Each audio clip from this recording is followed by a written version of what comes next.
This week is the World Economic Forum's annual Davos event where they meet for a week and have a bunch of presentations and seminars and stuff. And a lot of them are live streamed to their YouTube channel. I was watching this one on the state of the US dollar, and something about crypto in particular jumped out and caught my attention. So let's take a look at this. Institute of Science and Technology. And the first thing I'm going to do here is I want to introduce you to the guy who made the interesting remarks.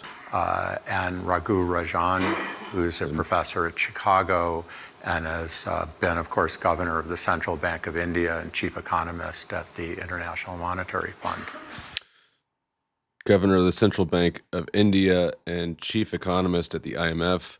If you're not familiar with the financial system and key entities, the IMF is a big deal, as is the Central Bank of India. So even though this guy's a professor at the University of Chicago now, he's got a career as a significant world banker. I want to, from now, what will be the... And so here's a little primer to what we're going to watch. He's going to reference this, and this is a poll they took of the audience members, and it says in 25 years, what will be the world's primary reserve currency? And the options are US dollar, yuan, euro, a non-central bank digital currency, and other.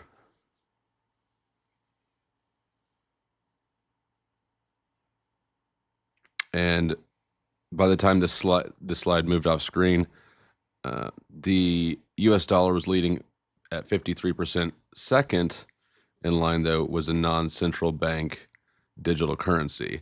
So that'd be like your Bitcoin, Ethereum, but not a CBDC, like not the digital dollar or the digital yuan, something that is detached from a central bank.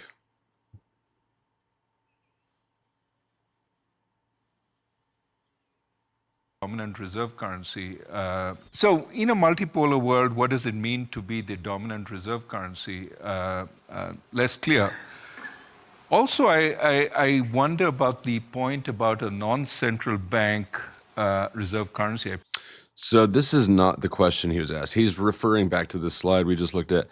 He was not asked a question about this. He decided to, of his own initiative, to comment on this. I wonder about the point about a non-central bank reserve currency. I presume digital reserve currency. I presume some kind of crypto. I think from everything we've seen and experienced, for a means of payment, you really want stability of value, and that's where the central banks come in. So I can see a private digital asset which is linked to a fiat currency, where a central bank sort of manages the value of the currency. How do you phrase that? Asset which is linked to a private digital asset which is linked to a fiat currency. Private digital asset linked to a fiat currency. So that's going to be like XRP, Tether, right? Something that is not free floating and independent in value, but that really is just a connecting point to a central bank currency, like the dollar, like the yen, like the euro.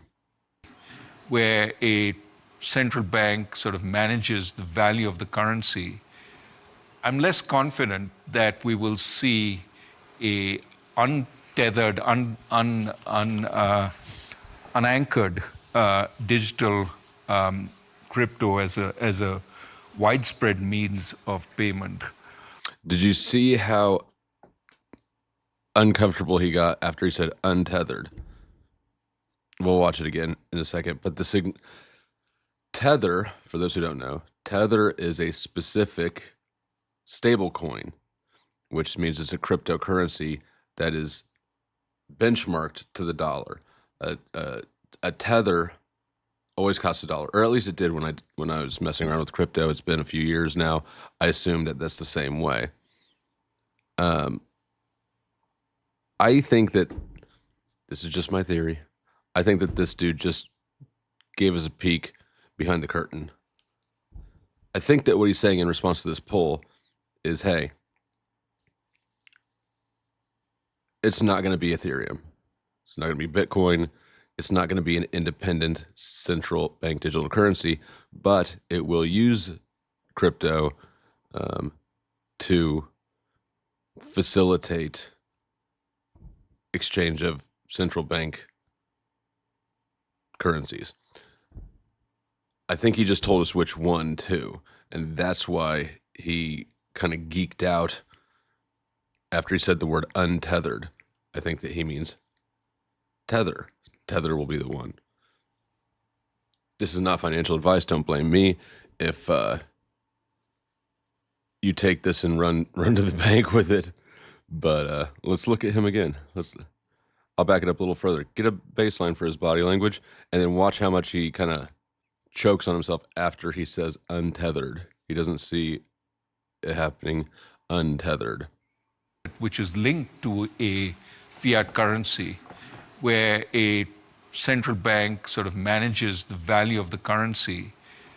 I'm less confident that we will see a untethered,